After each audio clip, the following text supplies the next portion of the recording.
a deadly silence. I'm your host, Larry Curtis, and it is the goal of all of us affiliated with our program to bring you current and educational information associated with the drug and alcohol epidemic surrounding the South Shore communities here in Massachusetts.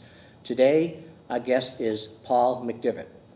Mr. McDevitt is president and founder of Modern Assistance Programs in Quincy, Massachusetts.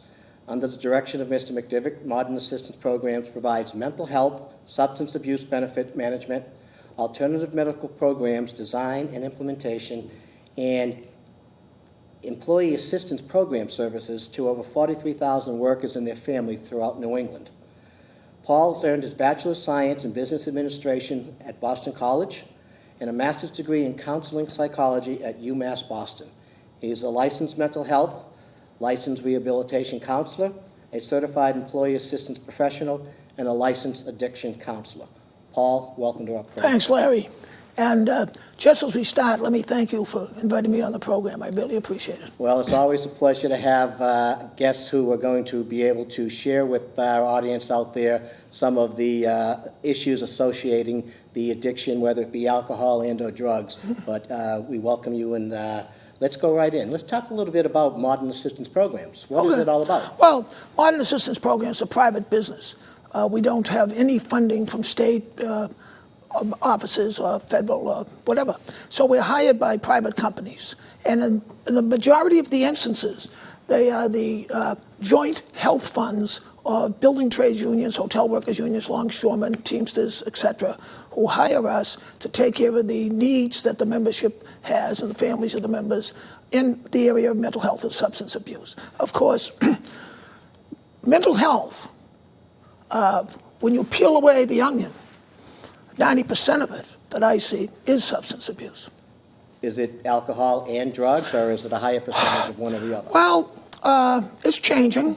When I first started 25 years ago, it was mostly alcohol. That was the drug of the generation, drug of my generation. And now, of course, we've introduced some drugs that didn't even exist 25 years ago. So the point is, and I'm glad you mentioned alcohol or drugs, because alcohol is a drug, and I think a lot of times people miss that. The alcohol industry has spent a lot of money to keep us from referring to alcohol as a drug. So when we say alcohol and drugs, that's like saying that Brigham sells vanilla ice cream and some other vanilla-flavored product. Mm-hmm. I like to think of a mind-altering drug to be simply defined as something that alters your mind. And I think that we can concentrate on that rather than dealing in the legalities of various substances. We can make some progress around the issue. Let's talk a little bit about the employee assistance program piece of your business. Sure. Employee assistance, I've been around 40 years in healthcare myself as an employee. So when I think of employee assistance, I'm going back maybe 25 or so years ago when, family issues became prevalent in keeping good people employed at these organizations today. So what are you seeing happening out there today in the area of employee assistance?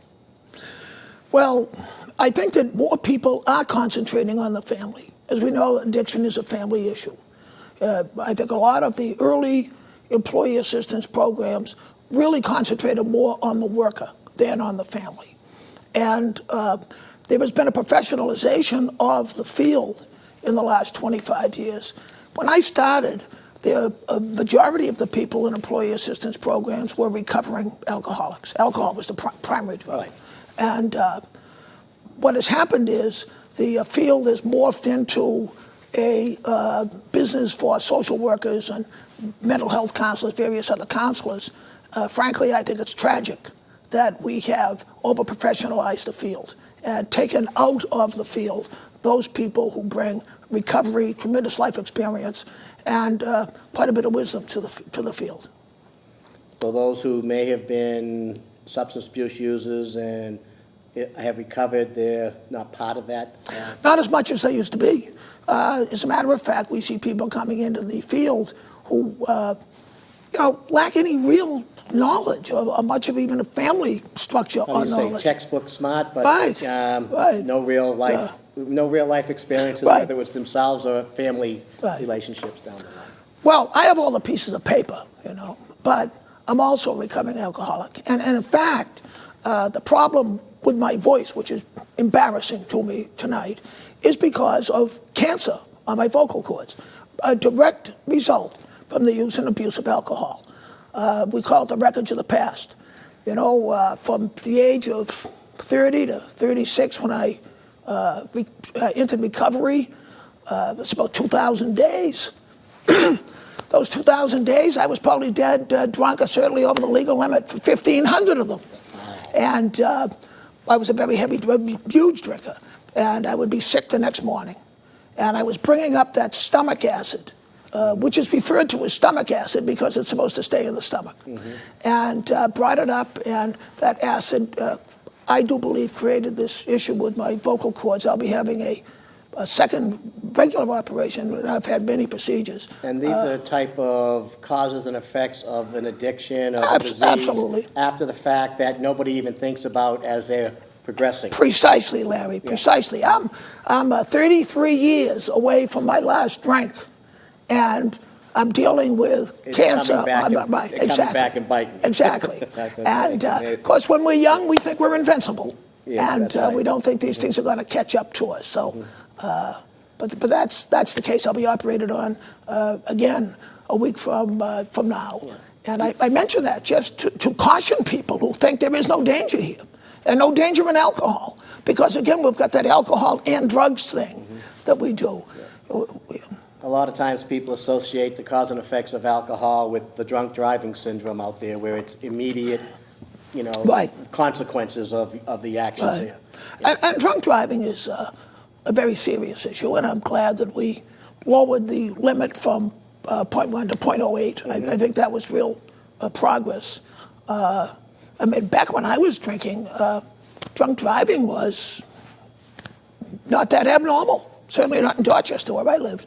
And but I'm glad people are becoming more conscious about it. But what I wish we would do is expand the dangers of drinking beyond driving. We should have mothers against drunkenness, not mothers against drunk driving. We have all those. They have done a tremendous job. Sure. I'm not criticizing that, but I just take the last D off. I take the last D off mad. Because some people interpret that, alcoholics particularly would, well, if I'm not driving, I'm fine. Right. In other words, take a cab home and punch your wife out. This is going to be fine. So, again, I think a lot of it's the way we phrase things, right, and look at these issues. The social side of domestic violence, basically, that we see and hear too much about in the news today. Positively.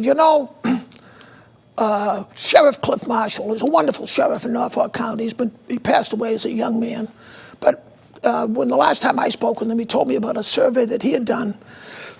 90% of the people in the county jail were there because of infractions related to the consumption of alcohol. 90%. Now, those people are getting out. We have 14,000 people each year entering society from corrections, 2,000 from the state system, and 12,000 from the county system. So there's 14,000 people. Now, some of these are the recyclers, absolutely. Yeah. Mm-hmm. But if you look at that number, he was talking 90%. Let's say it's even 50. Let's cut it to 50. That's 7,000 addicts coming back into society. What have we done while they were incarcerated to see that problem has been ameliorated? And I don't think we're doing much. Well, that's an interesting topic. Let's expand upon that a little bit more from the standpoint of the fundings that are available. How much money are we putting into incarcerating these addicts, basically, right, and then ultimately versus rehabilitating rehabilitation? Well, in the state prison system, it's probably $41,000 a year is the cost of keeping a prisoner in the state system. More than the average income today, probably. A lot more than the average income today. And what have we done with these people while we've had them? Only 1.5% of the corrections budget is spent on programs. That's Absolutely unbelievable. And we're still seeing cuts every year in those programs. Absolutely, because when the budget gets cut, it's the programs that get cut. Right. You've got X number of corrections officers, X number of that system doesn't get cut. So it's a sad situation. It's a sad commentary on America that we incarcerate a higher percentage of people than any other industrialized nation. A sad commentary on America. And I don't know, it's something that's hidden, it's beneath the surface. It's like water pipes, you never think you have to fix that water pipe up on Main Street till it blows up. Until it bursts, right, exactly. Yeah. What are we seeing in relationship to, what are you seeing in some of your programs? Is it more alcohol addictions versus drug addiction? A huge problem with pills. An unbelievable problem with opiates, prescribed opiates. And they start with most people that I see who are addicted to opiates actually began with a prescription. And a lot of that is caused by the fact that the major league painkillers were only prescribed many years ago for people at the end of life, or people with bone cancer, or some substantial, horribly painful illness. Now they are being... The premise of basically allowing them to live out whatever remaining Absolutely. time is more pain-free. Absolutely. And the answer to this problem is not to ban drugs that are needed by people with bone cancer. That would be hideous to do that. Mm-hmm. But the doctors should be very careful in how they prescribe it. And today I see OxyContin being prescribed for a sprained ankle. Years ago, you sprained your ankle playing ball. They told you to walk it off. Now you get an oxy. Now, remember, addiction, the interesting thing about addiction and painkillers is that from pain to normal, there is no possibility of addiction. The antidote to the painkiller is the pain. Mm-hmm. So if you're in serious pain, get a painkiller. You work your way up to normal, you'll be fine. But if you only have this very modest pain and are given a heavy-duty painkiller, you are automatically across that normal line and into la-la land. And it's that difference between normal and la-la. That's where addiction comes about. That's the buzz. That's what people... being that, wow, I feel pretty good. Absolutely. And then the effects of the painkiller wears off. Right. We'll do another one. They want to start, wait a minute, I'm not feeling as good I did when I was in la-la land. Exactly. Okay. Exactly. And that's how addiction, many people, just products waiting to put that drug in to become an addict. I was a classic example myself. I was an alcoholic waiting for alcohol. I had the isms, where is the booze? And from the beginning, I was not a normal drinker. And there are people out there who have this high threshold of addiction is lurking beneath the surface. Look at the families, the family history, etc. And but the fact is, and let me just get this out early, everybody can recover. Everybody. Everybody who wants to recover will recover. Mm-hmm. And to the parents who are looking in, the kids that are on opiates, they're not going to die in withdrawal. Once you've had the maximum amount in your hair, man, you are not going to die. Mm-hmm. They give you that Narcan shot. You may feel sick the next day in withdrawal, but you're not going to die.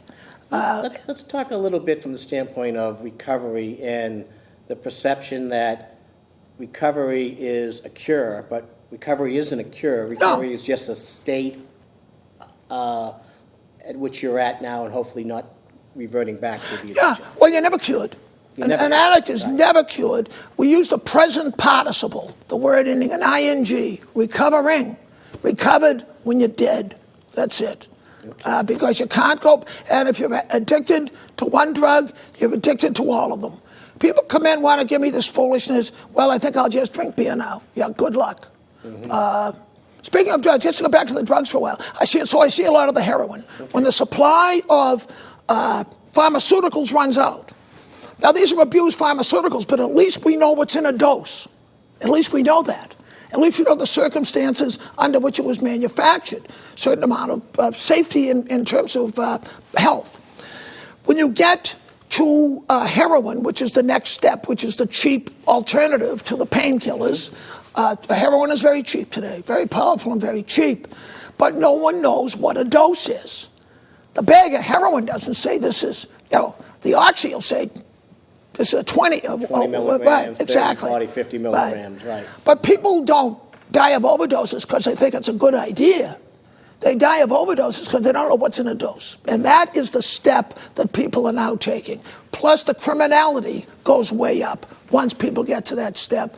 And if people are injecting the drugs, then you've got the Hep C and the other, maybe HIV or whatever. Sharing of needles and things of that nature.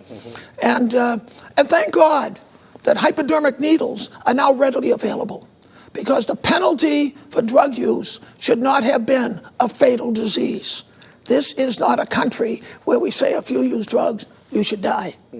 But you see the progression of people through their addiction, so that the addiction now could bring you into the area of criminality, the so-called war on drugs. It's over. We lost it. We should stop it. And we should figure out what we're going to do is an alternative. It is positively ludicrous to be putting people in state's prison on mandatory sentences for drug possession, because we'll argue that over a certain amount, there's a presumption that you were going to distribute it. Was there a presumption that I was going to distribute beer when I had 3 cases of it in my house on a weekend because I was afraid I wouldn't get to the package store? Absolutely not. Unless you had a party. Right. So why are we all of a sudden adding these things that are going to mean that our citizens, who are what? Our children? Our cousins are going to spend more time rotting in prison? It's absurd.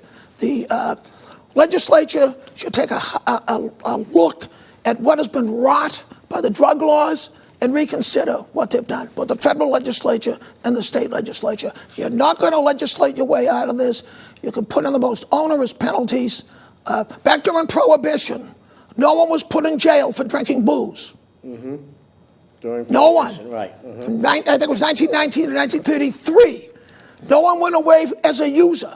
Today we're putting users in prison. Well, have we perpetuated, because of that scenario, have we perpetuated an industry of law enforcement, prosecution, incarceration? Billion-dollar industry. Forever cycle. The biggest growing union in California, the Guards Union. Very politically powerful organizations. Corrections officers have a very difficult job. That is something that we could say. We shouldn't be making it more difficult by overcrowding those facilities by people who simply do not need to be there. Or, on the reverse side, given what's happening in society today, releasing those same individuals without any real recovering aspects of what's taking place out there. Absolutely. But we simply don't have enough recovery homes. There is a really good program, a reentry program on Long Island, which will take people from corrections, and they go to the reentry program, and they sort of sort it out. Does this person really need a recovery home? What's the record of this person when he's been locked up? He's been active in AA. He's got a stable home he can go to. A business is going to work in. Why should that person take up a bed in a recovery home? Other people need that adjustment. Maybe no one should get out of prison from a lengthy sentence without spending 6 months in a halfway situation. Let's look at the so-called insurance aspect of the recovery aspect. I mean, a lot of times, families of loved ones who are seeking treatment think they have the best health care insurance, and they find out, boom, it doesn't cover an addiction. When in essence the addiction could be no different than any other disease out there, like cancer or diabetes or something that the healthcare plans would cover. Right. What are we seeing in the legislature in that regard, both federal and state? Well, insurance companies really collection agencies for hospitals in many ways. I think that's their primary function. But now, one of the problems we have with insurance companies now is that opiates, which are an absolute wave of destruction on our communities, they're treating opiate addiction on a strictly outpatient basis. So they say, oh, you don't have to go into a hospital. We're just going to give you Suboxone, for instance. So what happens? This person still got all the chaos that's been created in their life because of the addiction. Now we're going to give them 30-day supply of another pill. What have we done to slow them down long enough to start to address some of the family issues, some of the court issues if they're there, educational issues, et cetera, right across the board? So in my business, we put people into inpatient facilities. Thank God for these self-funded insurance funds, the building trades, the hotel workers union, the Teamsters, longshoremen.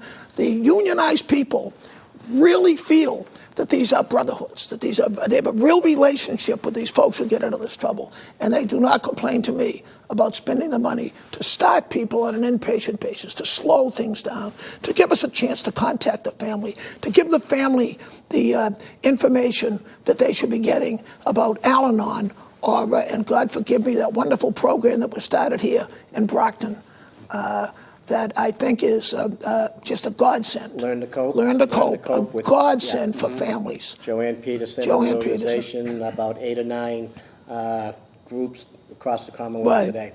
Right, and it really is absolutely marvelous. And I'd like to get to this point, which circles down to something we talked about before the program.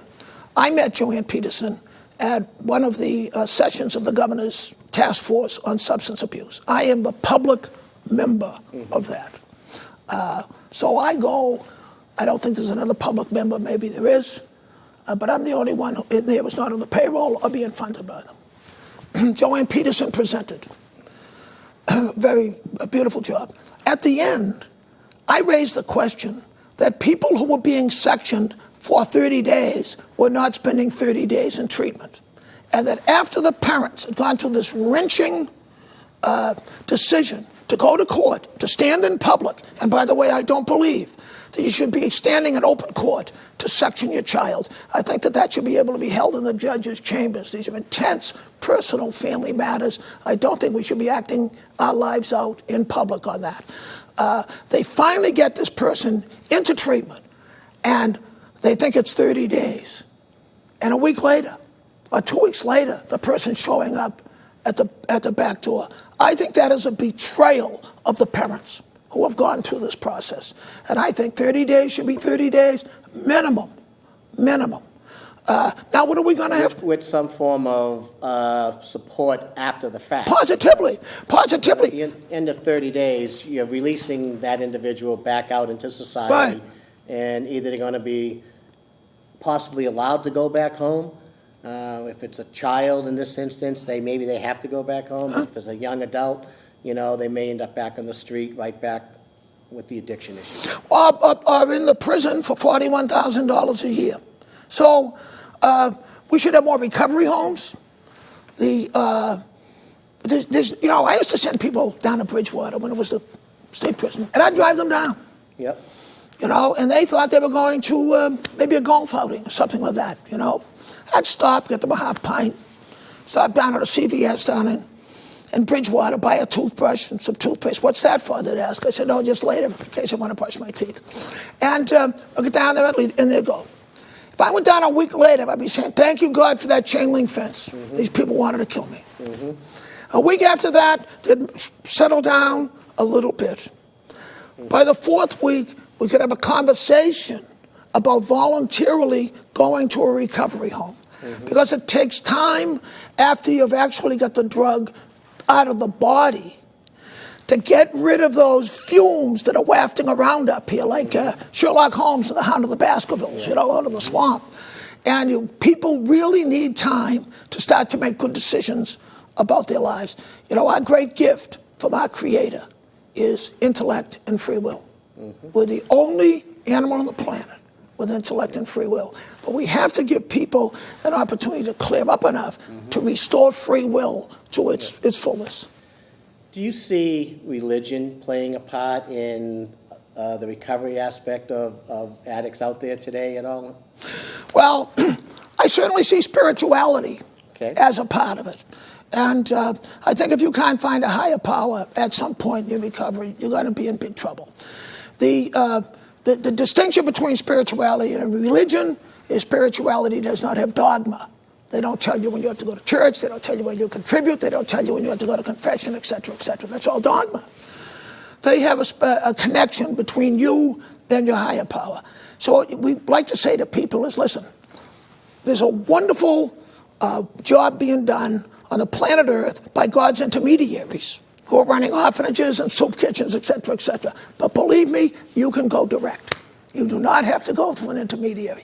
And once you can set that up yourself, religion, in many instances, religion has been the problem in recovery. Not so much lately. Okay. But Bishop Sheen, who used to be on TV when I was a kid, Bishop Fulton Sheen, an extremely erudite man, when it was mentioned to him that alcoholism had been declared a disease by the American Medical Association, he said, if alcoholism is a disease, show me the germ. Mm-hmm. Well, because of the great deference that people have for the clergy, no one said, well, all right, Bishop, if cancer is a disease, show me the germ. If heart attack is a disease, show me the germ. See, all diseases are not germ-based. Mm-hmm. And I think that's important. But also, let's understand about the disease of addiction. It's a disease over which we have domain. Mm-hmm. Once we are detoxed, we decide if we're going to pick up that first drink or that first drug. That's a decision. Mm-hmm. And I think it's too easy to say, oh, poor baby, you have a disease. I have cancer. If someone told me that I could go to a meeting for 60 minutes a night and my cancer would disappear, I'd be there. Mm-hmm. When you suggest to people that if they go to an AA meeting for 60 minutes a night, oh, we got a problem here. Mm-hmm. So let's understand what a disease it is. Earlier you mentioned cancer, you mentioned diabetes, and you mentioned addiction. Cancer, we have no control about cancer once we get it. Diabetes, we have some, because we can change our diet maybe, lose weight, exercise, we can do a lot with it. Addiction, we can manage it, but we can't defeat it. Right. Addiction, we can absolutely take the steps to defeat it if we choose to do it. I think that's really important. Right. What would you say to the parents out there of addicts, you know, their loved one, whether it's their son, daughter, niece, nephew? What would you say to them to be the most important aspect to keep a watch on? Probably a couple of things. One, it's not your fault. Okay? The Irish, we'd love to go around, oh, where did I fail? No, it's not your fault. Mm-hmm. The second one is, for the love of God, be your child's parent, not your child's friend. I have people come into my office all the time, mother and daughter, they'll sit down, the first words out of the mother's mouth, my daughter and I are best friends. And I look at that mother and I say, therein, madam, lies the problem. You are supposed to be that child's mother, not that child's friend. Plenty of time for friendships when your kids reach adulthood, and I'm not talking about 18. I'm talking about mature adulthood. Mm-hmm. So I think one of the real problems is parents want to be pals. That's not your role. Disneyland won't solve everything. Nor will a Gucci handbag. No, well, you can't bribe people out of this. You got to stand up to it. And, when you stand up to your children, it does not guarantee success. But when you give in to them, it almost always guarantees failure. And so what you're doing is really playing the odds. Some people even realize that they're an enabler when they do that. No, they don't. We haven't even been taught what enabler is. Right, exactly. And we should concentrate on that, you know. But I was reading the other day that 1/3 of the children born in America are born to teenage mothers. Yeah. Children having children. Yeah. What ability do they have to raise a kid? They want to be pals. They're 13 years apart. Paul, I hate to cut this short, but we're running out of time, and I do want to thank you for being here, and hopefully maybe we'll have you back and expand upon some more of the issues covering the addiction. You've been a wonderful guest with us this evening, and for all of us here at A Deadly Silence, thank you for tuning in, and we'll see you again next episode.